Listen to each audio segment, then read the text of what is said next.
Welcome back. Now to our next conversation. We see the Ghanaian government suspended repayments of debt service under certain categories of its external debt to reserve the country's depleting international reserves. Now let's talk to Courage Boti, economist and research lead at GCB Capital Limited. Great to have you on the program. My pleasure. Good afternoon to your listeners. So, Courage, what exactly does this suspension entail? Does it include both, external and domestic debt? Well, for starters, the government announced domestic debt restructuring program some 2 weeks ago, I think on the 5th of December.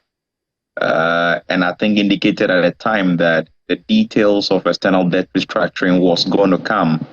I must say this is not exactly external debt restructuring, but a news to suspend debt service on external debt. So this suspension does not include domestic debt. Domestic debts that fall due between now till the end of the offer period for exchange, which is 30th of December, will still be unearned and interest to be paid on them. But for external debt, effective yesterday, no coupon payment expected until further notice, really. And that is where we are. So it excludes domestic debt at this point. It's all external debt and interest payments suspended until further notice. Quite interesting. But how will this impact the Ghanaian economy and their rep in the debt market? Well, I've seen the statement from the creditor committee for the external debt holders really trying to say they are willing to negotiate with government in a fair manner, in the spirit of burden share, to try to help the government restore some debt sustainability and all of that. To that extent, it appears the market, rather surprisingly, seem to be aligned and want to do their bit to help out. Domestically, our reserves are very weak levels. I think the last print was 6.5 billion, about less than 3 months of import cover, and the net reserve even much lower. With all of what is happening and the fact that we might not be getting FX inflows anytime soon from any external bond issuance and all of that, we might have problems servicing our debt going into the next year, really. Already growth is slowing down. Of course, we are kind of recovered a bit from the exchange rate problem we've had in times past. But of course, we are not out of the woods yet. And the agitation on the local market about the exchange program, which no one has seen whether we are going to be successful with it or not, because the negotiations are still ongoing. All of that leaves the IMF program in a balance, really, because we need to fulfill two conditions precedent to secure board level approval for the program. One of those is the domestic debt, and the other is financing assurances from our development partners. That second bit could be achieved because it wouldn't take much, especially when we have some goodwill with these financiers. But the main one, which is domestic debt exchange, seems to be a big challenge now because there are agitations. I've heard strikes announced from some labor unions and all of that. So it's still up there to be concluded, really. And if you do not see that through, continuing on your debt obligations to the external market in the next year without an IMF program would be a challenge. And I believe that is why they have suspended this. The immediate consequences might be that for the next few years, we might be locked out of the international capital market. Government is talking 2 years, but it could be more, depending on when the nature of debt restructuring that is being envisaged. But what is happening now technically represents a default on the side of government. Yeah, definitely smells like a default at this time. But we've seen that the cedi has rallied in a couple of days, against the dollar. With all of this, what's happening now, do you see this rally, continuing?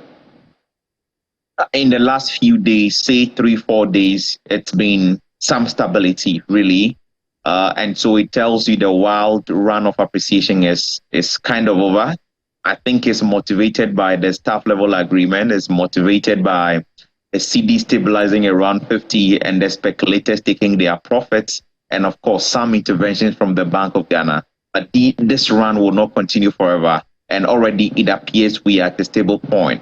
The hope is that if we succeed in getting a board level approval, what that does is it unlock other sources of financing, concessional financing for the 2023 fiscal year. We're looking at a deficit size of about 61 billion cedis, and to be financed entirely from external financing or concessional financing. So that will be a big boost to our reserve. And if you add that to the fact that conversations are ongoing about swapping some gold for oil, the success of that, I mean, no one can tell at this point, but it remains a prospect, plus the interventions on the market. If we succeed to or are able to push that through, plus balance of payments of support from the IMF, chances are that we could have some fundamental support for the cedi into 2023, especially given that the Bank of Ghana has suspended dividend payment for the banks locally. That alone would take out some repatriation pressures on the reserves, I mean, into 2023, and so we could have some stability going forward.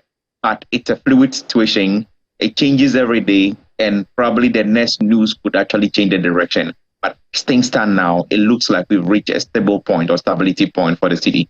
Right, the direction really does change fast. But another issue now is that hot inflation data we got there, over 50%. What do you think the Bank of Ghana, what do you think they have in their arsenal to bring down, inflation at this point going into 2023? Well, what they've done so far, we see, is to tighten the policy rate, and in their view, it is to control the second round of inflation. In fact, the impact hasn't been instantaneous. We haven't seen much of it beyond the trend we've seen in April, May, June, where the month-on-month inflation curve started slowing down. But you would understand that the causes of the inflation are kind of varied. The main triggers, exchange rate depreciation, fuel prices, those two main drivers seem to be behaving well now, especially, of course, for the period September, October, November, when you saw very significant depreciation of the cedi.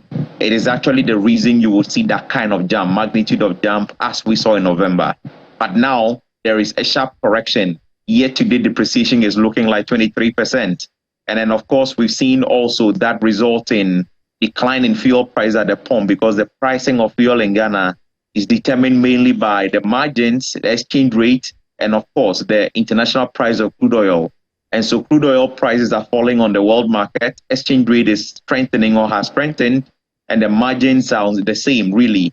And so those two key components would actually filter into inflation going forward. Not enough to bring any drastic reduction, but maybe slow the rate of increase.